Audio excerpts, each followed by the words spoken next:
Hi, I am Shelley Roehrman. I am MAD's case manager here at her high school. Um, so the purpose of this meeting is we are here for an IEP meeting. The purpose of an IEP meeting is to develop a plan as a team all together based on her testing, her classroom behavior, and her actual behavior. We all want MAD to succeed in high school. There were 3 different assessments that we used throughout the last 4 months. First of all, we did an informal assessment. An informal assessment allows teachers to track ongoing progress of your student. And then from that ongoing progress, we can actually adjust the type of instruction she needs in order to succeed in the classroom setting. The second one was a norm reference. It compares scores with a selected group of other test takers of the same age and the same grade level. So when Mad was given her norm reference as a 12th grader, she was compared to other 12th graders when she took it. And finally, we did a CBM, a curriculum-based measurement for reading comprehension, and it gives a baseline of where her current reading levels are at. And it also, we gave it 6 times actually this semester. So, and we'll go over that in just a little bit. Currently, she's made fantastic leaps and bounds during her 4 years here at this high school. Talking to her past teachers, they mentioned how her attitude, her self-discipline, and her overall ways of school have changed. So obviously she's matured a lot in the last 4 years. She has really become quite the leader in the classroom. And even with her IEP given in the age of 3rd grade, she's really worked hard to get where she's at, and she should be very, very proud of that. So let's talk about the assessments given. So during the informal, that was the very first one that we gave. Her fluency level, so she read to me, and her fluency was at 107 words per minute. So the average high school senior reads about 150 words per minute. So I'm going to show you. This is what she was given, okay, for fluency. And as you can see, she read 107 words per minute. So she actually read through the first paragraph, and it was a time test to see how her fluency was. She was also given a basic algebra math assessment, and that assessment looked like this. She missed only 4. She did very good on it. It was a basic 8th grade assessment. So she did very well on this test. She took her time. She changed her answer if she thought she needed to change her answer, but she did very well on it. And she also did take an easy CBM with me as well. She ended up getting, she read 7th grade level. We chose 7th grade level due to the fact that her IEP from last year was 7th grade level. So we were able to find out that she was 75% 7th grade reading comprehension based upon that easy CBM that she took, the comprehension one. Her norm reference, she actually was reevaluated this year by our school psychologist, so I was able to sit in on that with her. She was extremely cooperative, and she was age appropriate for the level of activity. She actually ended up with the 28th percentile in letter word identification. So that means that her letter word identification is around 7 to 13 years old. Her spelling was very low, unfortunately, but she took her time, and it was very,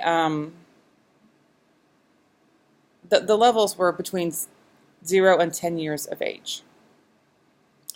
Her math was also very low, between 0 and 9 years of age. But then again, it could have been the environment she sat in.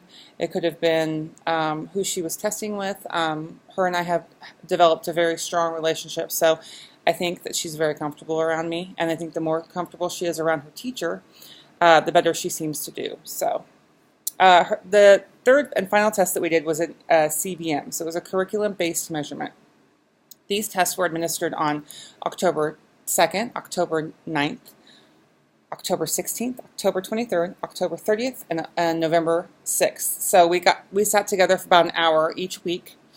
And the purpose of this testing was to give a baseline of where her current reading levels are at. She read a short story that included follow-up questions, and this is what she scored. So she scored, her first test was a 7th grade reading level. She actually ended up scoring a 50%. So then we went up to a little bit higher of a 7th grade reading level, and she scored a 65%. So she got better each time. The third test was another 7th grade, and she got it an 80.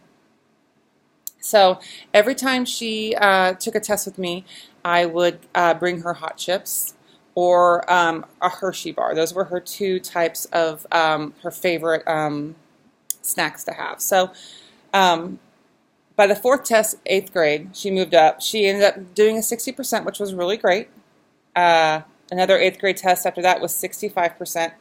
And finally, her last 8th grade test was at 75%. So as you can see, she here's what we put together. So she was able to really exceed the grade levels. The first 3 7th grade levels went up quite high, and as well as the third. So she was actually able to make adjustments and really continue to be make progress on each one. So that was really great. Also, here are her, as far as what the what she shows in her aim goal. So she actually got very close and succeeded her goal. And then also during 8th grade, she got extremely close to her goal. For example, her 8th grade here was 65%. She actually hit her goal, the first one. The second one, she only missed it by 5%, and the third one, she only missed it by 5%. So I would say that that is very, very successful. So then let's talk about her strengths. So MAD shows a very strong will and need to graduate. She is officially done with school. Like, she might have a little bit of senioritis, and that's okay. But she has a very positive attitude. She's very friendly. She's always smiling. She's just, she really cares about her grades and her future. So those are 3 very positive things that MAD has to offer in a school setting. She does have weaknesses, as everyone has weaknesses.